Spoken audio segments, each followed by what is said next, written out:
Author Joan Didion says we tell stories in order to live. Though we may think of storytelling as a pastime, it is actually one of the ways we seek and find meaning in life. And without meaning, we would not survive the catastrophes that come our way. We're all in the midst of our own stories, and we are in the midst of collective stories as well. The end of our stories have not yet been written because we aren't there yet. Our friend Pamela Ayo Yetunde, whom we know as Ayo, was asked to be on a panel for this year's South by Southwest conference. It is a conference that brings together thought leaders in the areas of tech, film, music, education, and culture. The title of the panel she was on was Inhabiting the Story of Our Future. She was on the panel with two men, Doug Abrams, the president of IDEA Architecture and co-author of the Book of Joy with Desmond Tutu and the Dalai Lama, and Gordon Wheeler, the president of the Esalen Institute. Ayo is a Black queer Buddhist woman who is a pastoral counselor, an author, a sought-after speaker, and a teacher. These are three deep thinkers, and their task was to consider the question of how we can inhabit the story of our future. I was able to listen to their panel's presentation on a link that Ayo sent me. And when I heard it, I knew it was something that we too need to explore in the coming weeks as we sink into what new life is all about. One of the points they make in their conversation is that for the first time in the history of civilization, we do not know and do not agree on our collective story. Using the language I used last week in my Easter sermon, Easter is a kind of threshold time. We cross into a space, we aren't sure exactly where we are, and we haven't yet crossed over to the other side. The focus for the Easter season is usually that period of time when Jesus begins appearing to his various followers, and even in different forms, before he ascends into heaven. There are many stories that are told about that time. It was a terrible time for the followers of Jesus, and one of the ways they got through that time was to tell stories about that time that helped them make meaning of it. As a city, as a country, and even as a global community, we are in a threshold moment with democracy, with climate justice, and with sustainability of all kinds. We are in this present moment creating and living our future story. What will that story be? What part will we play as a congregation in creating that story? If we want to create and live a story for the future that binds love and justice together, and is a story about flourishing and thriving for all, which is what I think we want to do, we have to continue to look at our personal origin stories and our collective origin stories. As a Christian church, that means we have to continue to examine the origin stories we were taught, and then re-examine these stories, and then get to a place where we are telling stories that are authentic to us. We've talked many times over the years that I've been here about how harmful our traditional Christian origin story has been and continues to be. The traditional origin story that comes from one reading of Genesis is that our first parents, Adam and Eve, made an unforgivable mistake by eating of the wrong tree, and because of them we are all cursed and we are born into sin. That sets up our needing to be rescued, which is part of the later story. But right there at the very beginning, the story says that humans are superior and put in charge of everything. Humans are to subdue and control the entire created world. Because of that origin story, not only do many humans focus on what we do and what everyone else does wrong, we've also been disconnected from the created world. We can feel the disconnect in the terrible harm we have done over time to our planet, but we can also feel the disconnect in the ways we assumed everything is for our consumption and entertainment. Trees, plants, rivers, lakes, oceans, animals. We look at all of it through the lens of how it serves us or pleases us, or maybe even somehow gets in our way. Our Christian origin story, in its traditional form, has wrought incredible harm and destruction. So how can we begin to tell a different story? Io said at one point on the panel that so much of our work in life is learning how to inhabit our own story rather than the stories given to us. Her example was that she was born as the first girl in a Black, working-class, Christian family. She said all these stories were coming at me about who I am and who I was supposed to be and grow into. I was saddled with stories from other people before I could even understand myself. We tend to believe the stories we're given, the stories we've inherited, or the stories imposed on us that aren't true. Our task is to put aside that which isn't true for us and tell the story that is our truth, even if people don't like us or don't want to hear it. We work against being a pleasing story. We move from trying to please to telling the truth. We all have the same task, taking the story we have been given and then telling the story that is most authentically ours. Part of her work, and part of what she calls all of us to do, is helping each other tell our authentic stories. Let's think about that for a minute.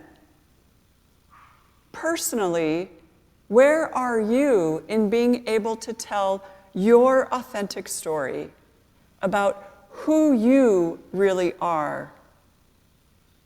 Collectively, how are we as a congregation doing at being able to tell our authentic story?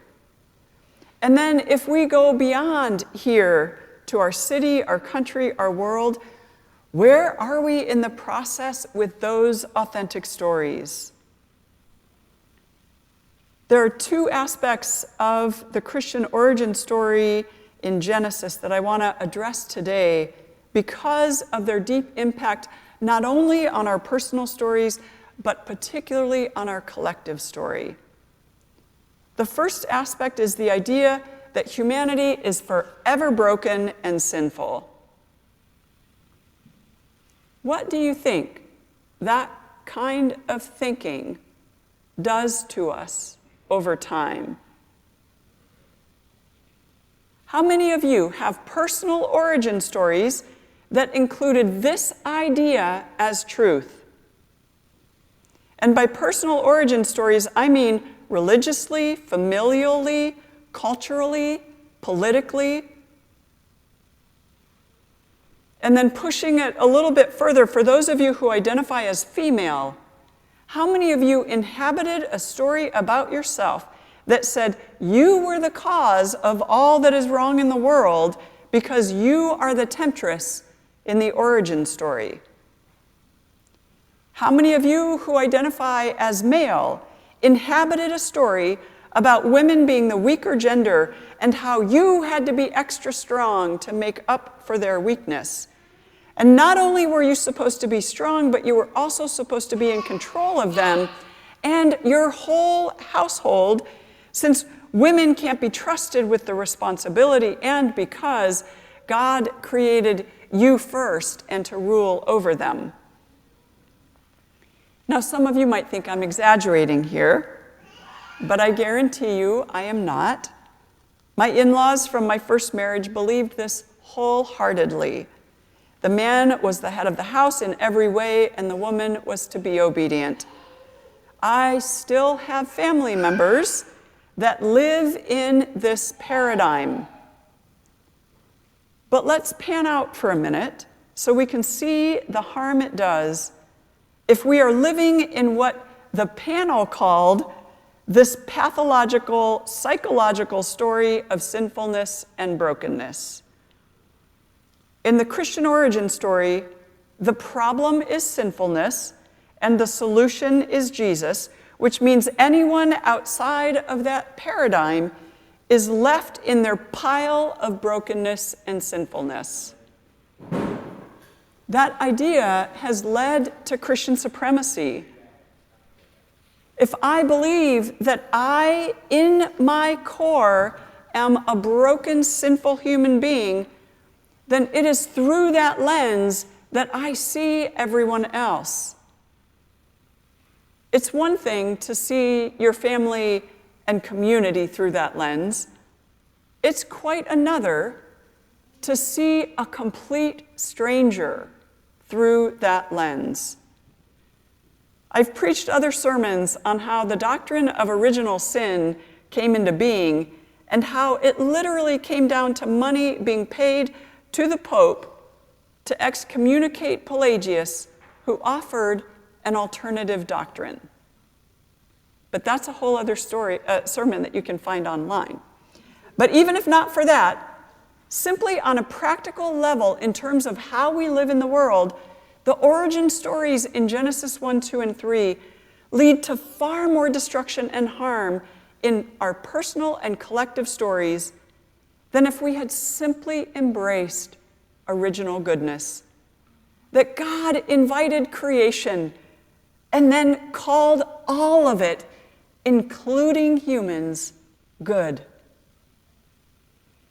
The second aspect of the Christian origin story that I want to address is the idea that humans are the only ones created in the image of God and therefore superior and distinct and separate from the rest of the more than human world.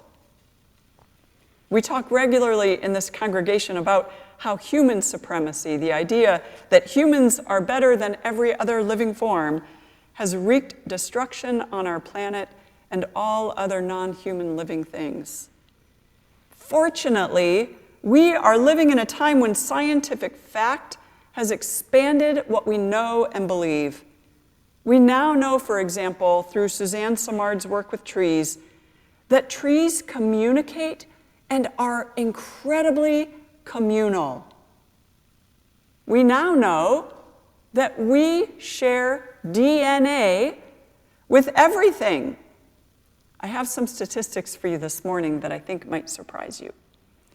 50% of our DNA is shared with the DNA of trees.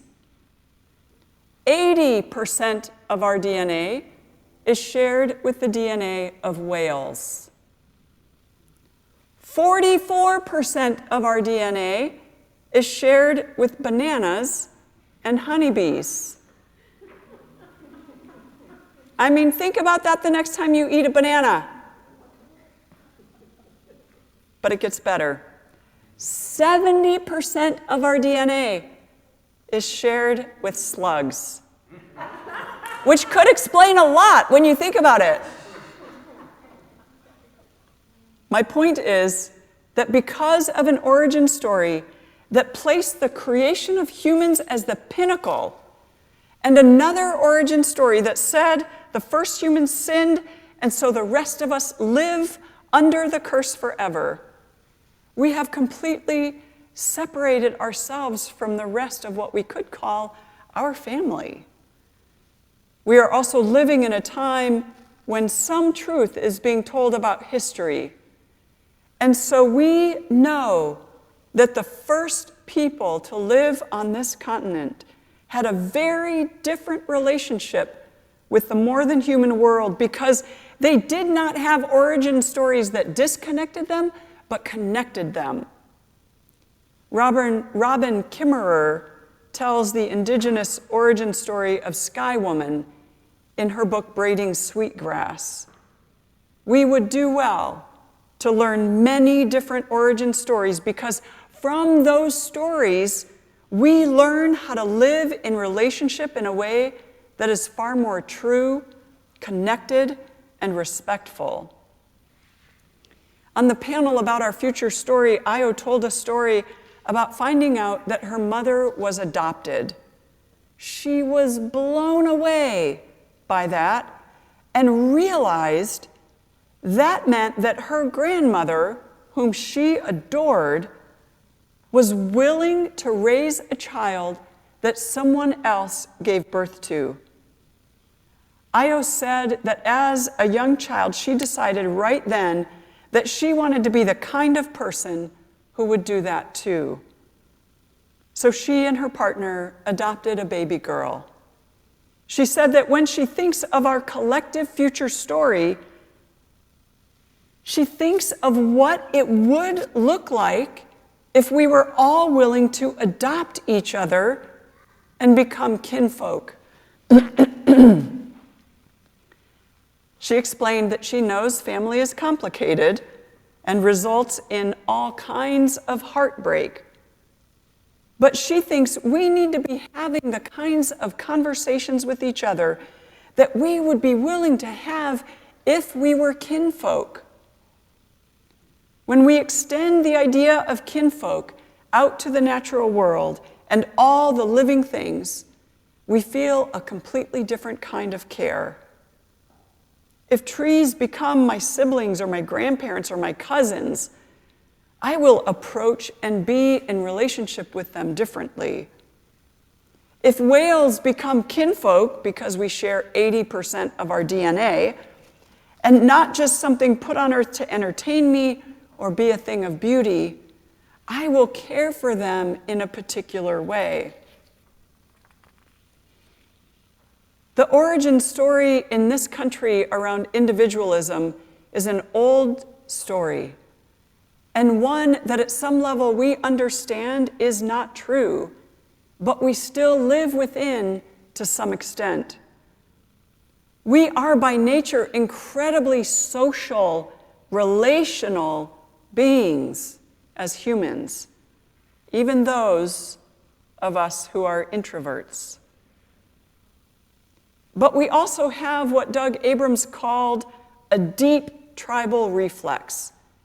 We divide the world into us and them, including the more than human world. And we as humans are incredibly empathic.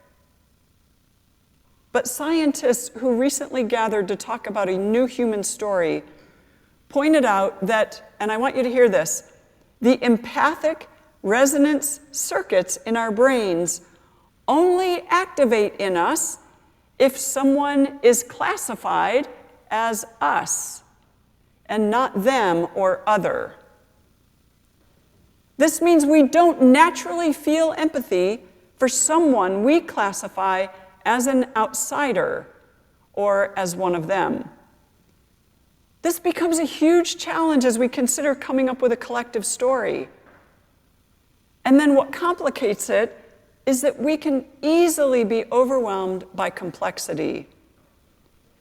Gordon Wheeler talked about how social complexity is the most complex of all of them. He said 150 is the maximum number of community members before we become overwhelmed by the complexity of the community.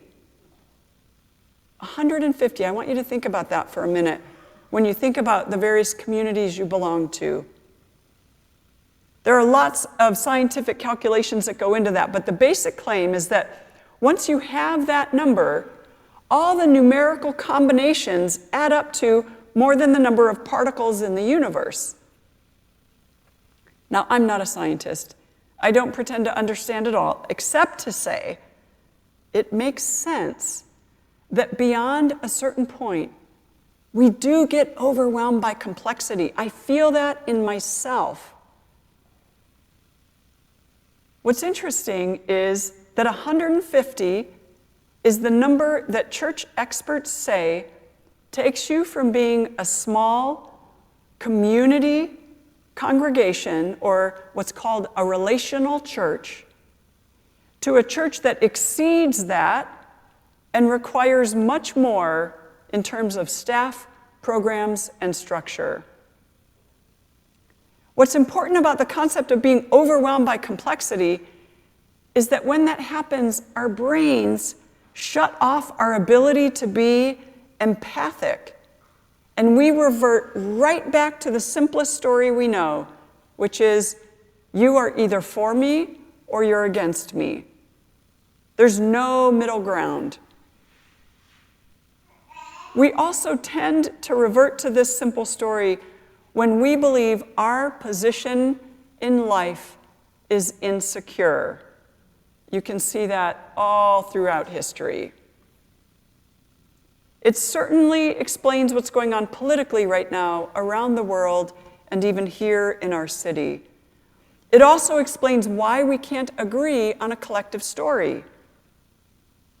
It can happen in families, in friend groups, in churches. I have seen many churches implode when 1 or 2 or 3 people believe their influence or their position is insecure. One of the audience members that was listening to the panel asked how we can create empathy for people we see as outsiders. Io responded to the question by restating it brilliantly. She said, how can we become less of the other for another? How can we become less of the other for another? She suggested that we begin by spending more time with the person or the people who see us as other. She gave an example of a class she was teaching. The class was filled with white people, and there was one black woman. She said the black woman was angry to be in a class filled with white people, and she expressed her anger to the class. She told everyone she wasn't sure she could stay in the class with all of them.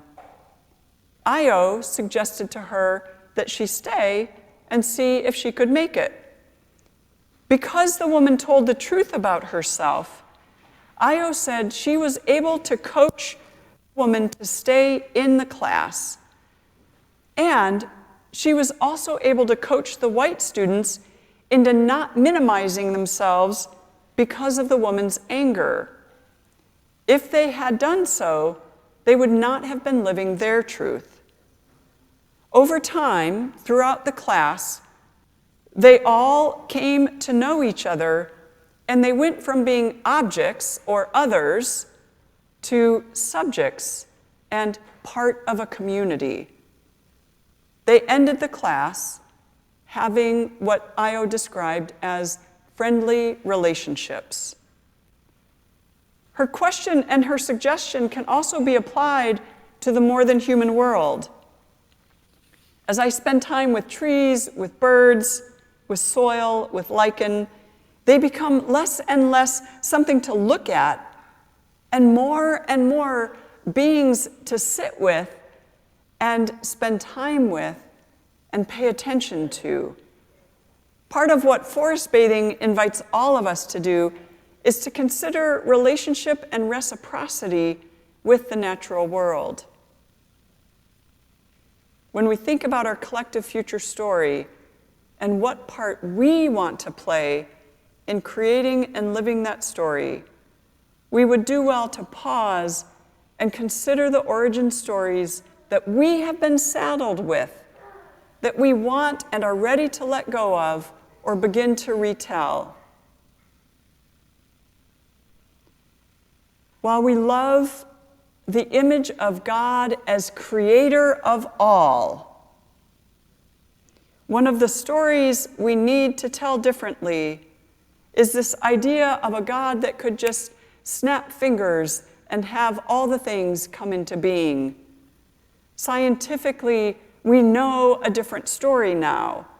So how do we reconcile this image of a very creative God with what we also know and what is true for us?